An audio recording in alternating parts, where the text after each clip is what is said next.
Guys, welcome you all to my YouTube channel, the Turning Point English Classes. This is Amit Kumar. Now I'm going to learn you the use of shall have to और will have to.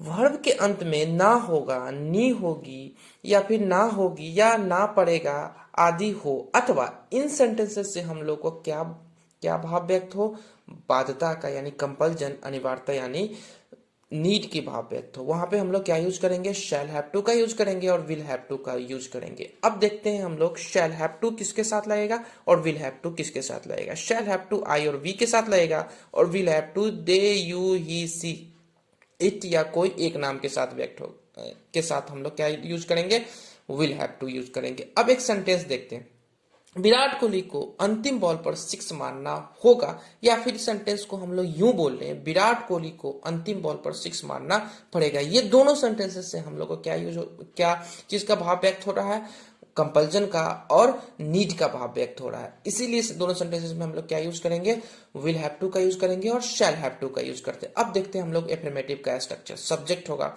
सब उसके बाद शैल होगा, will होगा, have to होगा, V1 होगा और object होगा।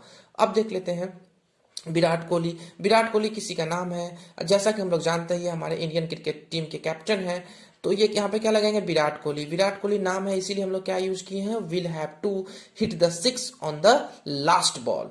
अब देख लेते हैं हम लोग निगेटिव। निगेटिव किसको बोलते हैं, जिस सेंटेंस में हम लोगों को हिंदी के सेंटेंस में ना लगा रहा है और नहीं लगा रहा है, ये दोनों का अंग्रेजी क्या होता है, नॉट। ये दोनों का अंग्रेजी नॉट होता है। अब देख लेते हैं इसका स्ट्रक्चर क्या होगा। सब्जेक्ट होगा, विल होगा, शैल होगा, नॉट होगा, हैव टू होगा, V1 यानी वर्ब 1 होगा और ऑब्जेक्ट या यूं कह ले कि अदर वर्ड रहेगा।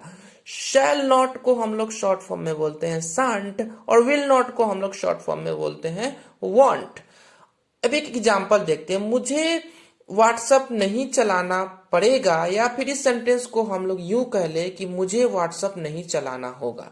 ये दोनों सेंटेंसेस को हम लोग ऐसे बनाएंगे इंग्लिश में, I shall not have to operate WhatsApp, या फिर इस सेंटेंस को हम लोग ऐसे भी बोल सकते हैं, I shan't have to operate WhatsApp। ये दोनों सेंटेंस में से कोई एक सेंटेंस मुझे व्हाट्सएप नहीं चलाना का इंग्लिश होगा। अब देख लेते हैं हम लोग इंट्रोगेटिव। इंट्रोगेटिव किसको बोलते हैं, जो क्या से स्टार्ट होता है, वैसे सेंटेंस को क्या बोलते हैं हम लोग, इंट्रोगेटिव बोलते हैं। इसमें विल और शैल पहले आ जाएगा, इसके बाद सब्जेक्ट होगा, उसके बाद हैव टू होगा, उसके बाद V1 यानी वर्ब 1 होगा, ऑब्जेक्ट या फिर यूं कह ले कि अदर वर्ड होगा, उसके बाद क्वेश्चन मार्क होगा।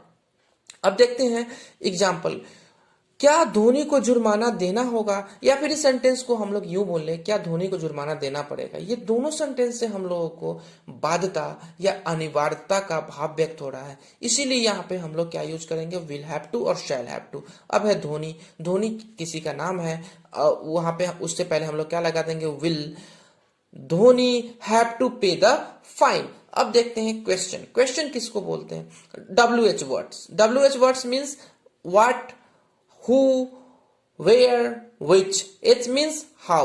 WH वर्ड्स, उसके बाद क्या रहेगा, shall रहेगा, उसके बाद will रहेगा, इसके बाद subject रहेगा, इसके बाद have to रहेगा, उसके बाद verb 1 रहेगा या object या फिर यूं कह ले other word।